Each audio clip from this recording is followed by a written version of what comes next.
सच बताओ तो पूरा भाई मोटिवेशन अब खत्म हो चुका है। तो हेलो गाइस, स्वागत है तुम सबका एक और वीडियो में। तो आज मैं इस वीडियो में तुम्हें बताऊंगा पूरा अपना आरटीएस का जो मेरा आज का पूरा रिव्यू था कि क्या क्या हुआ मेरे साथ, कैसे हुआ, आरटीएस के बारे में सारा जानकारी दूंगा।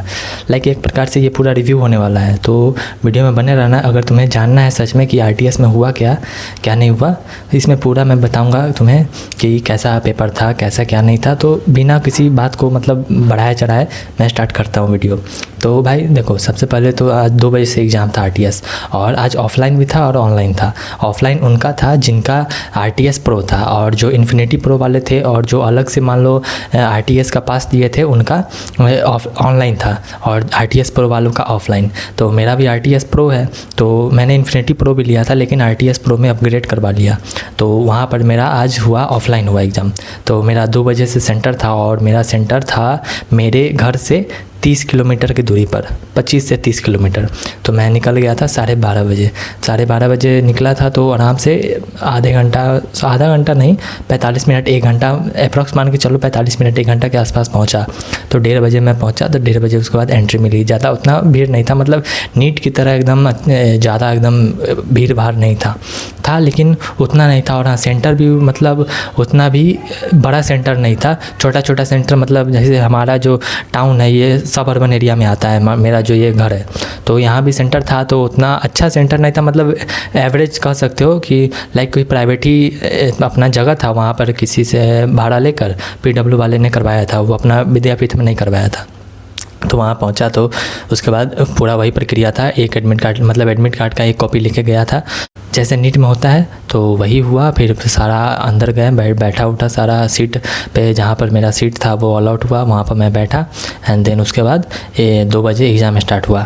एंड पता नहीं ऑनलाइन या ऑफलाइन दोनों का सेम होता है या अलग अलग होता है, ये तो मुझे नहीं पता। ऑनलाइन में कैसा क्वेश्चन आया हुआ था और ऑफलाइन में कैसा क्वेश्चन था। मतलब ऑफलाइन में तो मुझे पता है, लेकिन ये नहीं पता कि ऑनलाइन और ऑफलाइन दोनों सेम था या फिर अलग था। तो यही था कि 2 बजे से एग्ज़ाम स्टार्ट हुआ, और मुझे लगा कि उतना हार्ड क्वेश्चन नहीं होगा भाई, थोड़ा इजी क्वेश्चन रहेगा। लेकिन भाई साहब सच बताऊँ तो क्वेश्चन का जो लेवल था वो बहुत ही हाई लेवल था। मुझे तो हाई लगा कि मैंने जिस हिसाब से प्रिपरेशन करके गया हुआ था मैं, उस हिसाब से मुझे बहुत क्वेश्चन का लेवल हाई लगा। अब तुम्हें कैसा लगा वो मुझे नहीं पता, क्योंकि सब बच्चों को अपना अपना नज़रिया होता है देखने का कि भाई किसी ने अगर अच्छी मेहनत की होगी, अच्छी से प्रिपरेशन की होगी, तो उसे तो क्वेश्चन ऑब्वियस सी बात है ईजी ही लगेगा। लेकिन भाई मेरे हिसाब से, मेरे पॉइंट ऑफ व्यू से क्वेश्चन हार्ड था। तो वही भाई क्वेश्चन का लेवल मुझे हार्ड लगा। मैं सच बताऊँ तो मुझे बायोलॉजी करने में कितना 45 90 नहीं, 1 घंटा 20 मिनट या 10 या 20 मिनट मान के चलो, 1 घंटा 20 मिनट मुझे लगा। और मैंने फिर वही फिज़िक्स को कंप्लीट किया 1 घंटे में। एंड देन उसके बाद कितना समय बचता है मेरे पास, बचा वही 30 मिनट 40 मिनट। तो उसमें केमिस्ट्री को करने का कोशिश किया, लेकिन भाई वो हुआ नहीं। और मैं तुम्हें बताता हूँ कि कितने मैंने अटैम्प्ट किया है। देखो इसमें मैंने पूरा ये सारा लिखा रहा था, तुम्हें दिखेगा नहीं दिखेगा, ये थोड़ा मिट चुका है, लेकिन मैंने इस पर लिखा हुआ था। तो मैंने फ़िज़िक्स में अटैम्प्ट किया 38 अटैम्प्ट किया और 8 छोड़ दिया। देन उसके बाद केमिस्ट्री में 21 अटैम्प्ट किया एंड इधर 24 वैसे ही छोड़ दिया। और बॉटनी और जूलॉजी दोनों 45 पूरा अटैम्प्ट करके आया हूँ।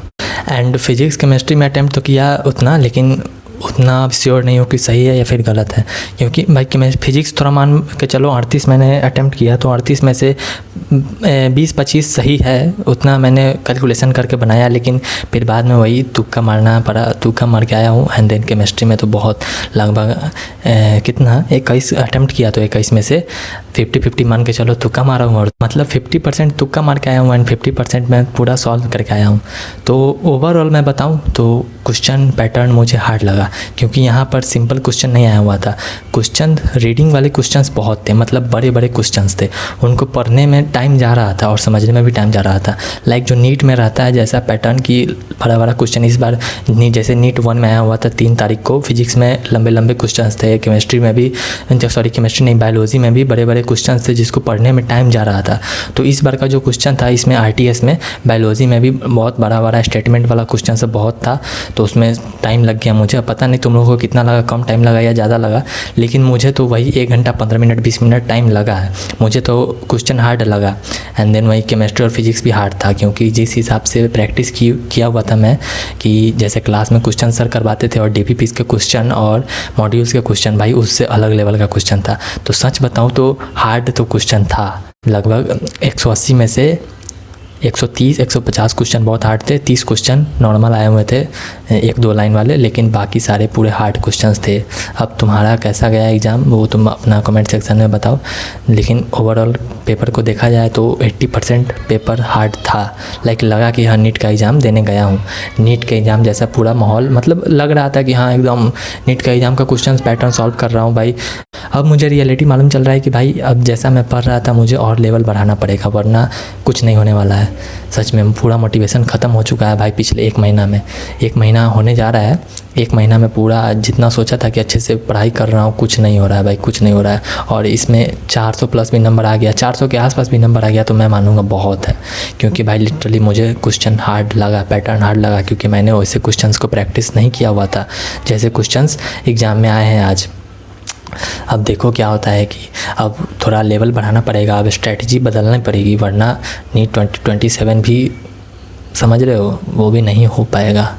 रियलिटी ये है भाई, थोड़ा तो अप होना पड़ेगा सिलेबस में, और क्या बोलते हैं उसको, क्वेश्चंस को अप करना पड़ेगा प्रैक्टिस करने के लिए।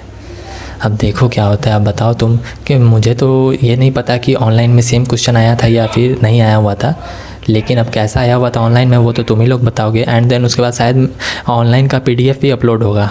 मुझे लगता है कि शायद PDF अपलोड होगा, जैसे कि अदर टेस्ट का PDF बाद में अपलोड हो जाता है, तो वो शायद अपलोड होगा तो मैं वो देख के बताऊंगा। ऐसे तो तुम लोग बताओ कमेंट्स में कि अपना शेयर करो कि कैसा तुम्हारा एक्सपीरियंस था आज का, कितने क्वेश्चंस बने, क्वेश्चन जैसे तुमने प्रैक्टिस किए थे वैसे ही क्वेश्चन तुम्हारे थे, मतलब उस लेवल ही के थे कि भाई तुमने वैसा लेवल का प्रैक्टिस नहीं किया था, और क्वेश्चन का लेवल तो भाई मुझे तो बहुत हार्ड लगा। अब तुम सब बताओ कैसा था।